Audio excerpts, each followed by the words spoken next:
My name's Isaac, and I'm 30 now. But some memories don't fade. They ferment, get sharper with time. I don't talk about my childhood much. Not because I've forgotten, but because saying it out loud makes it feel real again. Like I'm 12 and standing in the middle of that gas station parking lot all over again. Clutching a candy bar I didn't have money to pay for, watching my parents' taillights vanish into the night. It happened in August, right before school started. We'd gone on one of those awkward, family bonding trips my mom always insisted we needed. Except bonding, in our house, meant everyone pretending my dad's rants were wisdom and my older brother Caleb's every mediocre thought was a gift to mankind. I was the quiet one, too sensitive, too soft-spoken, always in the way. On that particular day, I'd spilled a Sprite in the back seat.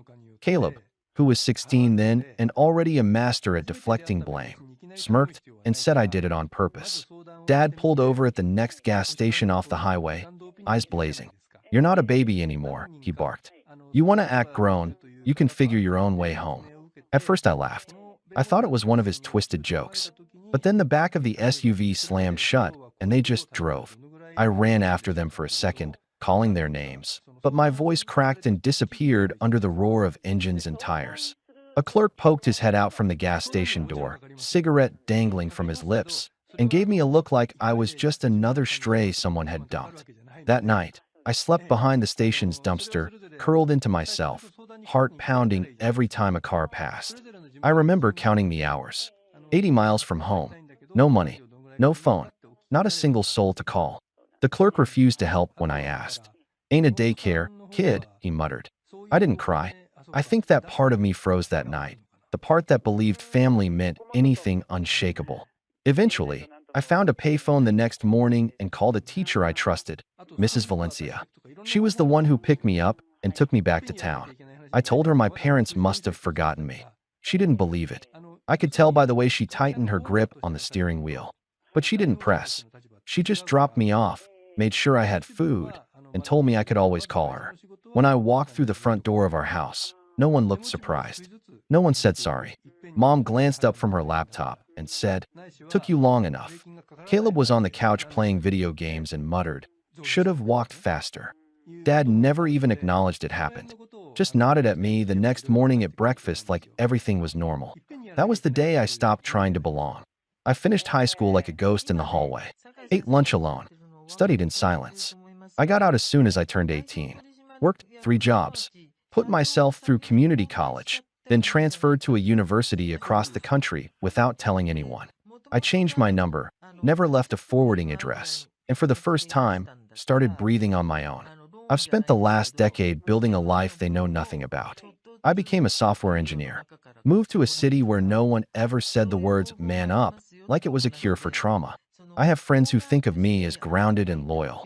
I even adopted a rescue dog named Max, a skittish little mutt who flinches at raised voices. We understand each other. I never thought I'd hear from them again. But last week, a letter showed up at my apartment. No return address, but the handwriting on the front, loopy, dramatic, was unmistakably Mom's. I opened it slowly, half expecting some legal threat or another passive-aggressive note about abandoning the family. But instead, it was a thick envelope. Inside, a wedding invitation from Caleb, engraved in gold lettering, all showy and traditional. The kind of thing that screamed rented elegance and fake smiles. And tucked inside was a folded piece of notebook paper. Handwritten. From them. "Isaac, we know things have been distant between us, but Caleb is getting married, and it would mean a lot to the family if you could attend. He asked that we reach out to you personally. We hope you'll come. We'd love to reconnect." Mom and Dad. Reaching out. Like nothing ever happened. Like they hadn't left me to rot behind a gas station dumpster when I was 12 and never once apologized. Like Caleb wasn't the golden boy whose shadow I was never allowed to step out of. I sat there staring at the note for a long time. My fingers tightened around the edge of the paper until it crinkled. And for a moment, I almost tossed it into the trash. Almost. But then, something in me paused. I flipped the invitation over. Fancy venue. Outdoor ceremony. Dress code. Formal. There was even a QR code to RSVP. As if I were just another distant relative. As if they hadn't taught me what it meant to be disposable. I stared at the note again. It would mean a lot to the family. Interesting. because I wasn't the same kid they dumped on the side of the highway anymore. And if they wanted me back in the picture, I had a few ideas about how I could frame it. Let's just say I didn't RSVP right away, but I did start planning. Quietly, carefully, like I always have. Because some debts don't get paid in words, they get paid in presence. And sometimes, showing up is the loudest thing you can do.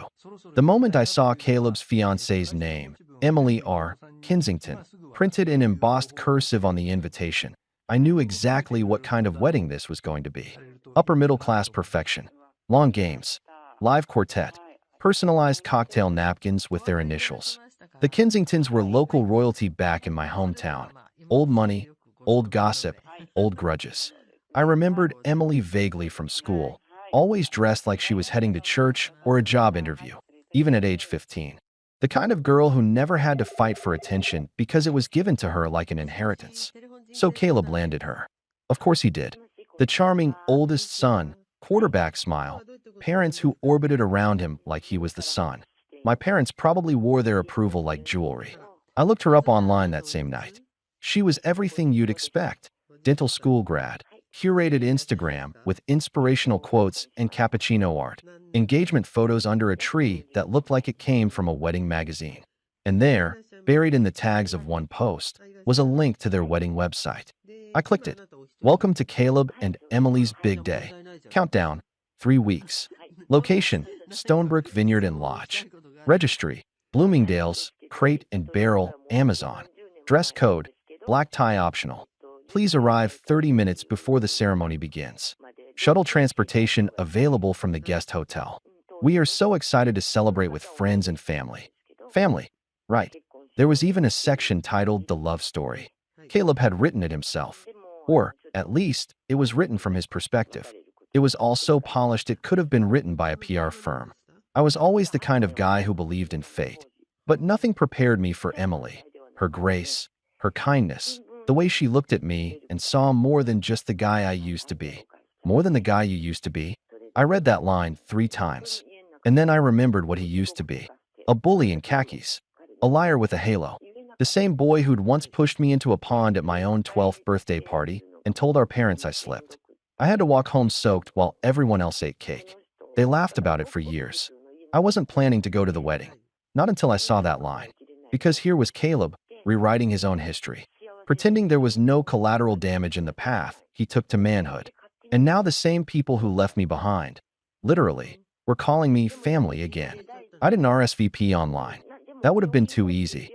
Instead, I used an old friend from college, Jenny, who now works in logistics, to send me a high-end formal suit. Custom fit, midnight blue, with a vest that looked like it belonged in a James Bond film. I even booked a room at the same luxury guest hotel listed on the site, paying up front and under a slightly different name. I didn't want them to know I was coming. Not yet. I figured if they were going to try to pretend the past didn't exist, I'd give them a taste of their own game. 2 weeks before the wedding, I sent a single email to the RSVP address provided. It was Emily's, saying, "Looking forward to the celebration. Please don't mention I'm attending. I'd like to surprise the happy couple." Isaac, no reply, but it was marked as read. The week leading up to the wedding, I cleared my schedule, prepped my dog Max with a sitter, and packed light. Just the suit, a pair of polished shoes, and one old photo, folded and worn, of me at 12 years old, standing outside that gas station, with a backpack and a blank stare. Mrs. Valencia had taken it the morning she picked me up. She'd printed it years later and mailed it to me with a note that simply said, "You survived." I wasn't sure what I was going to do with it yet, but it felt right to bring it. When I arrived at the vineyard the day before the wedding, the place looked like a set from a movie. Rolling hills, polished wooden beams, fairy lights strung through archways. Perfect weather, perfect people. Every detail was calculated to broadcast warmth and elegance, but the kind that excluded people like me by design. The rehearsal dinner was in full swing. I watched from a quiet corner of the outdoor terrace, sunglasses on, suit jacket folded over my arm. No one noticed me at first, and then I saw her. Mom. She looked thinner than I remembered, like a balloon that had slowly deflated but tried to maintain its shape. Her hair was dyed a deeper brown, almost reddish, and she wore a pearl necklace that clashed with her sunburnt neckline. She was laughing, That high, brittle laugh that always sounded like she was trying to convince everyone she was fine. And beside her, Dad, wearing a blazer that probably still had the same money clip in the inside pocket. The one he used to flick open dramatically whenever he wanted to remind us he was providing. His face was puffier than I remembered, like life had finally started pushing back. They were talking to Emily's parents, smiling, shaking hands, praising Caleb with that same sugary tone that once made my skin crawl. I didn't approach them. Not yet. But then Caleb turned, and for the first time in almost 2 decades, we locked eyes. And his face dropped. Not enough to alert anyone else. But I saw it. The flicker. The unspoken, "What is he doing here?" that passed across his perfectly groomed expression. He raised a glass at me, hesitated, then quickly turned away like he hadn't seen me at all. But I knew he had. And more importantly, now I knew he hadn't told them I was coming. I slipped out before the toast, walked back to the hotel, heart buzzing with adrenaline. My hands were shaking slightly, not with fear, but with anticipation. They had asked me to come. They wanted me to be part of the family again. I was about to show them exactly what that meant. And I hadn't even opened my mouth yet. The morning of the wedding arrived cloaked in mist and tension. I stood at the floor-length window of my hotel room, watching fog roll across the Vineyard Hills like something out of a movie. I barely slept. Not from nerves. I wasn't nervous, but from memory. My mind replayed it all like a silent reel. The cold pavement behind the gas station, the look on Mrs. Valencia's face when she pulled up, the silence at home when I returned. I ironed my shirt slowly, deliberately, pressing out every crease like it was a scar I could flatten. Then I reached for the old photo. Folded. Faded. 12-year-old me staring into the distance, eyes wide with something between fear and disbelief. I slid it into my breast pocket, behind a silk square, close to my chest. The shuttle to the vineyard was full of guests who didn't know me. Distant cousins, old neighbors, Emily's college friends. Everyone chattered about the venue, the view, the dress. No one looked my way. I preferred it that way. When I stepped off the shuttle, the place had transformed. White chairs fanned out across the grass like dominoes. A floral arch stood center stage, thick with ivory roses and pale greenery. Classical music floated in the air, and waiters passed around glasses of Prosecco like it was liquid gold. It was, frankly, stunning. I kept to the back. I saw them again. My parents, now seated in the front row, beaming at guests, shaking hands with the officiant. Dad laughed too loudly. Mom clutched a bouquet of white lilies that didn't suit her at all. Caleb stood off to the side in a tailored tuxedo, talking to someone I assumed was his best man. And Emily, well, she hadn't appeared yet. That's when it happened. An older woman, elegant, silver hair, a navy blue dress, approached me. She stared at me for a beat, then smiled politely. "You must be Isaac." I blinked. "I am. I'm Evelyn Kensington, Emily's mother." Of course. I straightened slightly and extended my hand. She took it with grace, but also something else, curiosity. "Caleb told us you might be here. I just wanted to say, thank you for coming." My guard went up instantly. "He told you I might come?" She nodded, her smile tightening. "He said there had been some distance, but he hoped this would be a step toward healing." I could have laughed, but I didn't. Instead, I said, "He's an optimist." She smiled again, more awkwardly this time. "Well, regardless, welcome. And if you need anything, please don't hesitate to ask." I watched her walk away, her heels digging slightly into the grass. So Caleb had told Emily's side of the family, but not mine. Interesting. The ceremony started like any other. Gentle music, guests shifting in their seats, the officiant clearing his throat. And then Emily appeared, glowing, perfect, exactly the image you'd expect. The collective breath of the crowd drew in and held. She walked down the aisle to soft applause. Caleb waited under the arch like a prince accepting his crown. And I watched it all from the back row, silent. The ceremony was short. Predictable vows. Nervous laughter. I-do-s exchanged like currency. Then came the announcement, the kiss, and the clapping. And just like that, they were married. The reception was where it all started to unravel. It was held in a massive glass-walled hall overlooking the vineyard. Chandeliers hung like frozen waterfalls. Every table had a centerpiece of orchids and floating candles. Guests were directed to their seats via printed calligraphy cards. Mine didn't exist. I wandered casually to the table where my parents sat, empty chair beside them. Name card. Reserved for family. I hovered. Mom's eyes landed on me. Oh, you made it, she said, sipping wine, not even standing. Apparently, I said. Dad didn't speak. He looked at me, his expression unreadable, then leaned back slightly like I was a question he didn't want to answer. I didn't see a seat card for me, I said calmly. Mom shrugged. Must have been a mistake. Maybe you're at one of the other tables. We didn't handle the seating arrangements. Sure you didn't. I glanced around. Tables were nearly full. Laughter rose from all directions. And then I spotted Caleb across the room, deep in conversation with Emily and two older gentlemen in tuxedos. He saw me. He didn't smile. Instead, he walked directly toward me. Hey, he said, dropping his voice low. Glad you could make it. No thanks to you, I replied. He exhaled. Listen, I didn't think you'd actually come. But you invited me. I asked Mom and Dad to invite you. That's different. My jaw clenched. I figured you'd see the invite, toss it, and move on. Like you always do, he said. I looked at him. Really looked at him. Tan, styled, confident. A man who'd never truly paid for anything in blood or silence. I came because I wanted to see if you remembered, I said quietly. Remember what? I didn't answer. I reached into my jacket and pulled out the photo. I held it up, letting it speak. His expression shifted, subtle, but real. Eyes darted to the photo, then to my face, then back. He swallowed. That was years ago.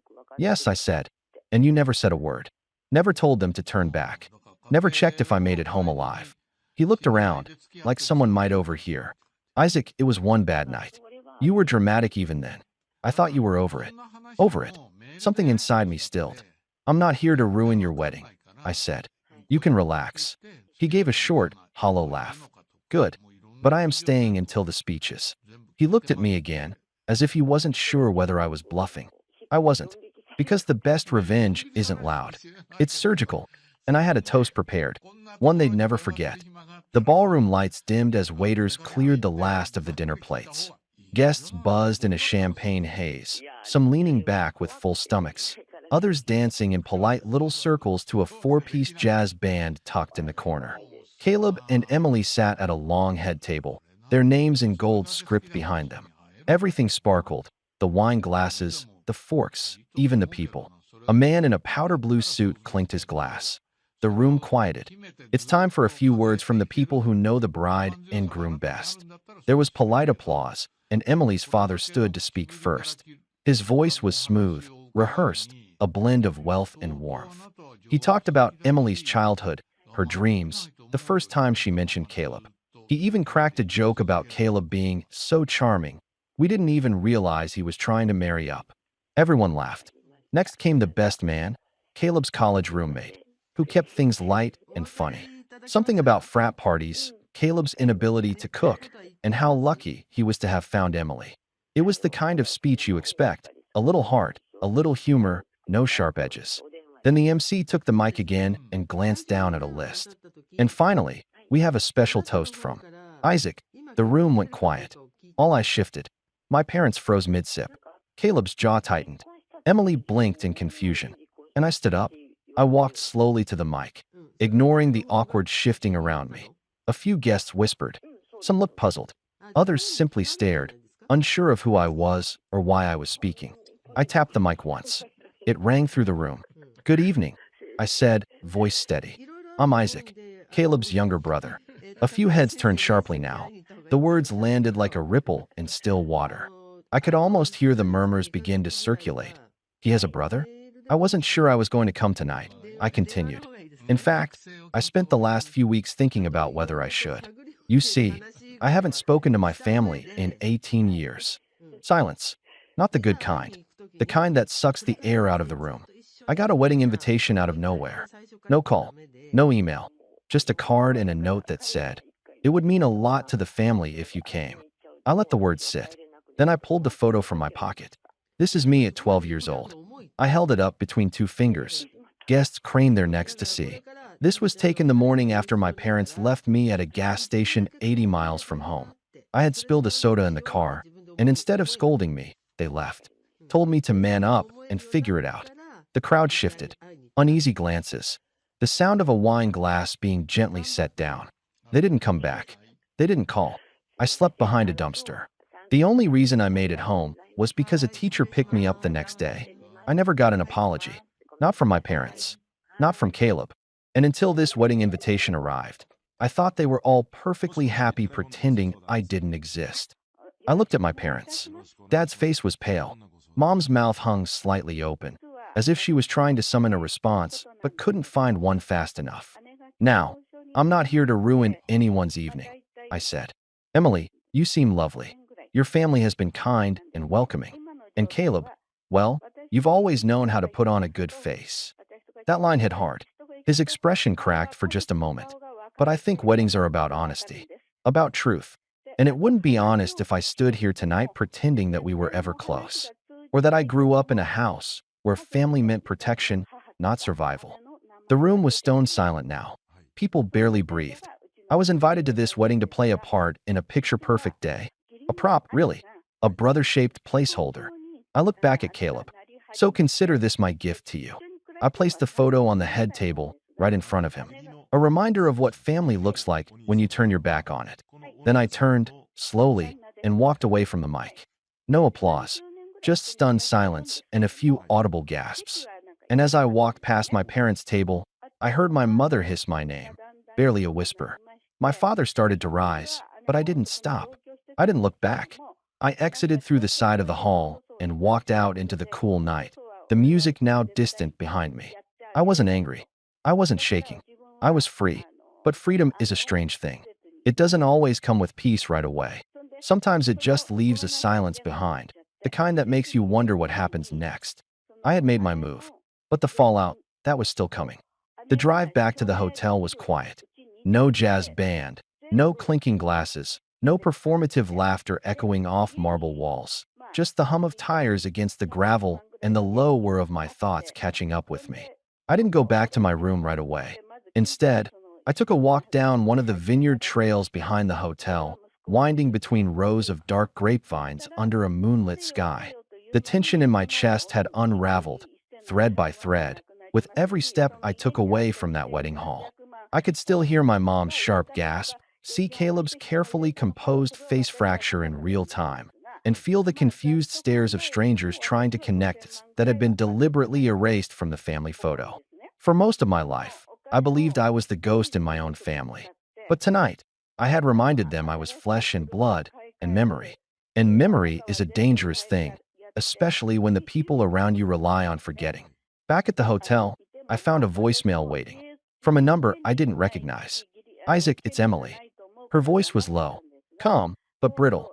I don't know what I expected, but I didn't expect that. I wish someone had told me. I just wanted you to know I'm not mad you said what you did. You deserve to. And I'm sorry. She hung up without giving me a number to call back. That was the first apology I'd received in 18 years. And it wasn't even from my family. I left early the next morning. No breakfast. No drawn-out goodbyes. Just a short email to the front desk asking them to cancel the rest of my reservation and send me the final bill. I didn't feel like waiting around to see the aftermath. I knew my parents. I knew Caleb. They'd either pretend it never happened or scramble to spin it into a misunderstanding. Maybe both. But I also knew the photo was still sitting on the head table when I left. I kept the suit, tossed the tie, went home. And once I was home, really home, in my small apartment where Max greeted me with excited barks and a wagging tail, something strange happened. People started reaching out.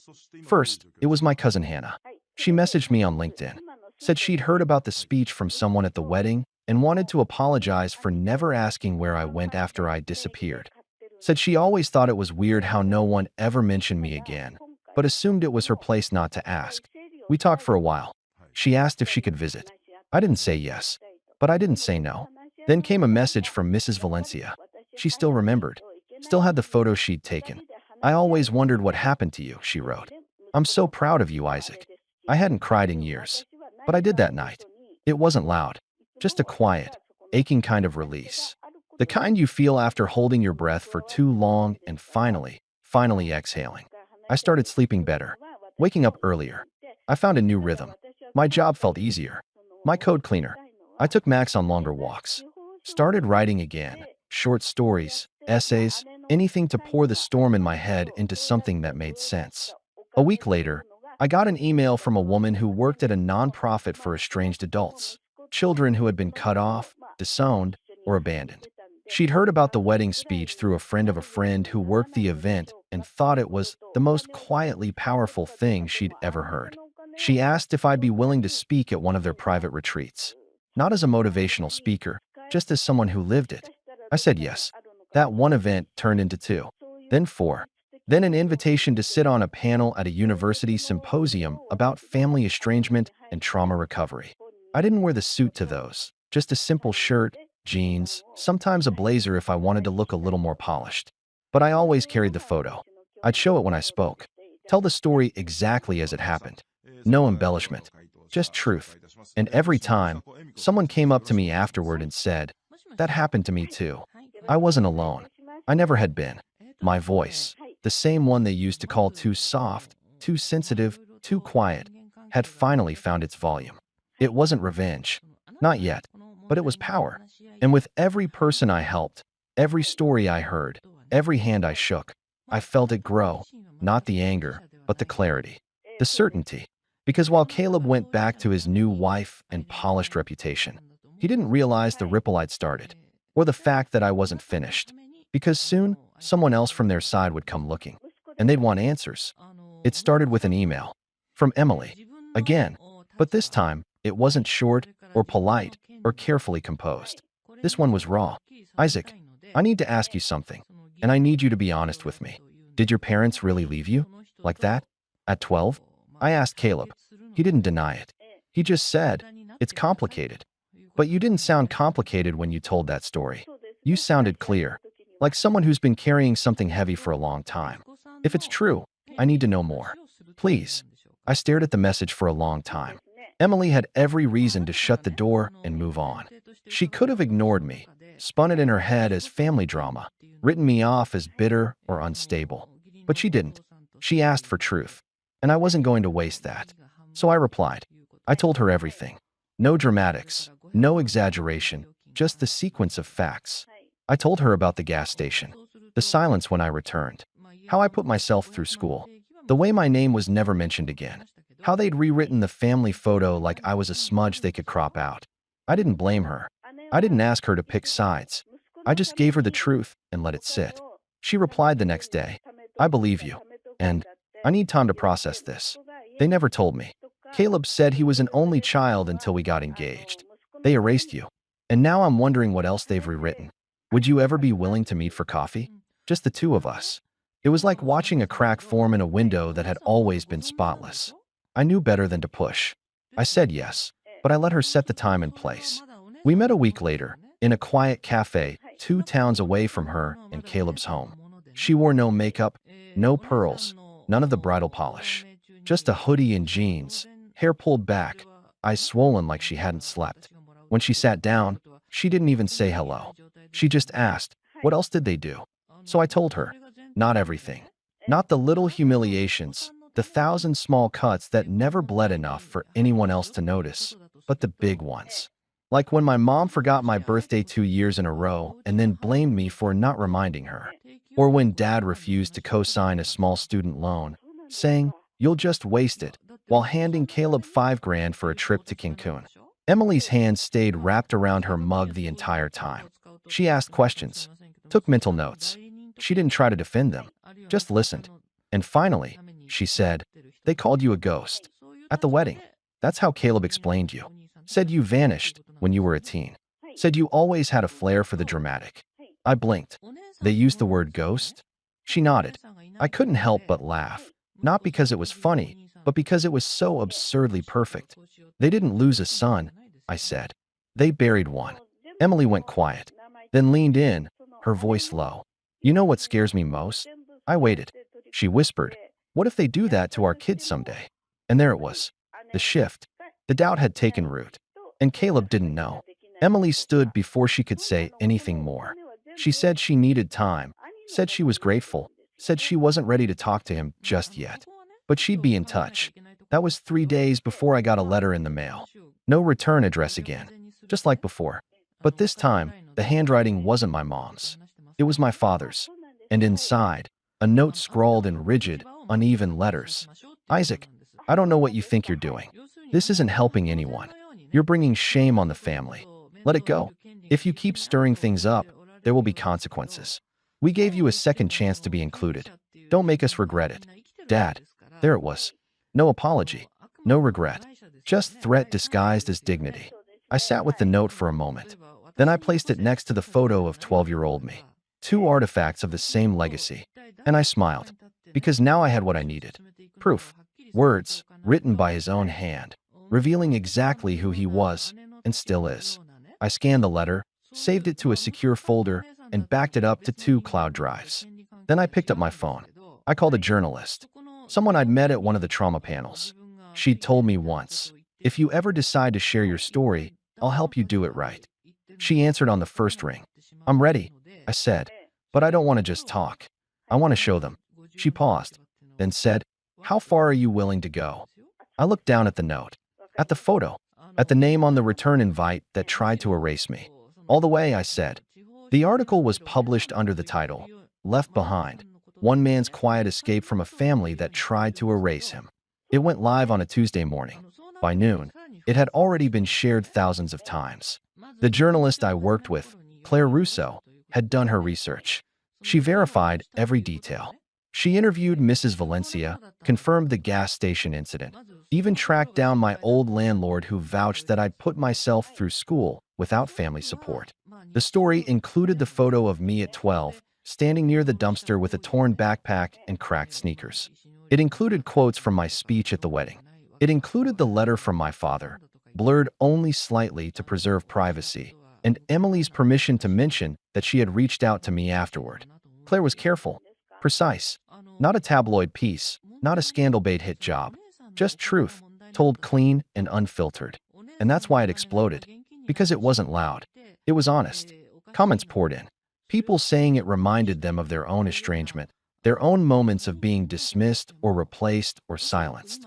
Others praised the restraint I'd shown at the wedding. A few guessed which vineyard it had been, though I never confirmed it. But what mattered more were the private messages I received. Dozens of them. From people who'd been disowned, forgotten, labeled problem children by families who refused to take accountability. But the best one? That came from a Kensington, Emily's older brother. His name was Mark, and he didn't mince words. I always thought Caleb was fake, too polished, too rehearsed. Now I know why. I'm sorry they did that to you. My parents are furious, not at you, but at Caleb. They feel like they were lied to, used. They're meeting with Emily today.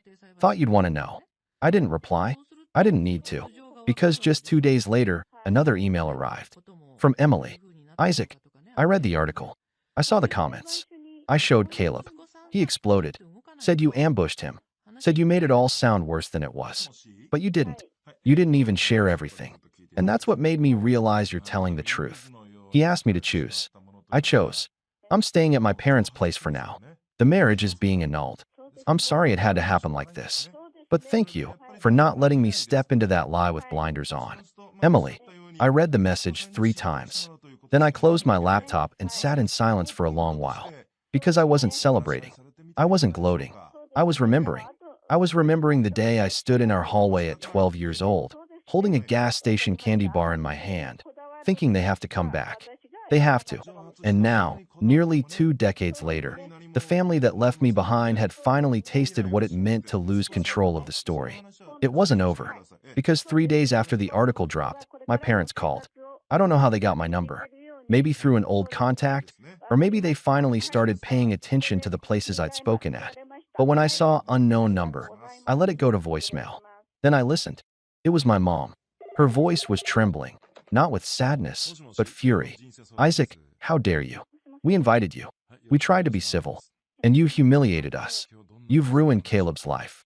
Emily's parents are threatening legal action over the gifts, the deposits, the reputation. You think this is justice? It's cruelty. Vindictive, petty cruelty. I hope you're happy. I hope you're proud of yourself. Then my dad got on the line. His voice wasn't angry. It was quiet, almost defeated. You always were too soft. I should have known you'd grow into the kind of man who'd twist a moment into a weapon. Congratulations. You've destroyed your family. Don't ever call us again. Then he hung up. I stared at the wall for a while, wondering if the words would sting. if they'd echo like they used to. But they didn't. Because I didn't destroy my family. They destroyed the version of me that still needed them. And that was the difference. I stood up, walked to my desk, pulled open the drawer, and took out the photo one last time. The 12-year-old boy who had no idea what he would grow into. I smiled at him. Then I put the photo away. Not because I was burying the past, but because I'd finally finished writing the ending. The fallout didn't arrive all at once. It came in fragments. First, it was whispers, mutual acquaintances from my hometown reaching out, people I hadn't spoken to in over a decade. Some messaged me privately with shock, others with guilt. I had no idea. I thought you moved for college. Your parents always said you were difficult. Then came the social media shifts. My parents, who'd spent years curating their image online, suddenly went dark. Family photos began disappearing from their pages. The proud parents of Caleb and Emily banner vanished. And the most telling sign? Caleb's entire wedding album was deleted overnight. No explanation. Just gone. I found out later through a quiet LinkedIn update that Caleb had taken a leave of absence from his company. Personal matters, the blurb read. But I knew better. Emily had followed through with the annulment. She moved in temporarily with her brother and eventually returned to her studies. She sent me a short message weeks later. I'm rebuilding. It's messy, but it's mine. Thank you again. I hope you're doing okay. I was. Better than okay, actually. The nonprofit invited me to become a regular contributor. I began working with them part-time, helping organize outreach for other estranged young adults. I started writing, not just articles, but a book. The working title? Ghost Son, What Happens When They Pretend You Never Existed. I didn't write it for revenge. I wrote it for the kid I used to be. For the kids still out there, quietly packing a bag they'll never unpack because they're afraid even their footsteps are too loud. One day, I received a letter. Not from my parents. Not from Caleb. From Mrs. Valencia. Still written in her loopy, generous cursive. Dear Isaac, I clipped out your article and read it twice. Then I put it on the wall of my classroom, right above the desk where I keep extra snacks for students who never bring lunch. I tell them about you sometimes, not by name, but your story.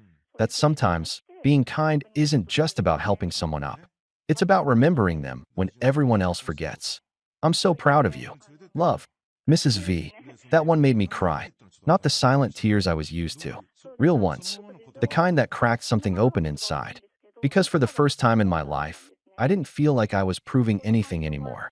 I wasn't a shadow. I wasn't the forgotten. I was here. I had survived. And now, I was living. So when people ask me how it felt, standing in front of my family and showing them the truth, I just smile. Because the truth? The best revenge isn't watching them crumble.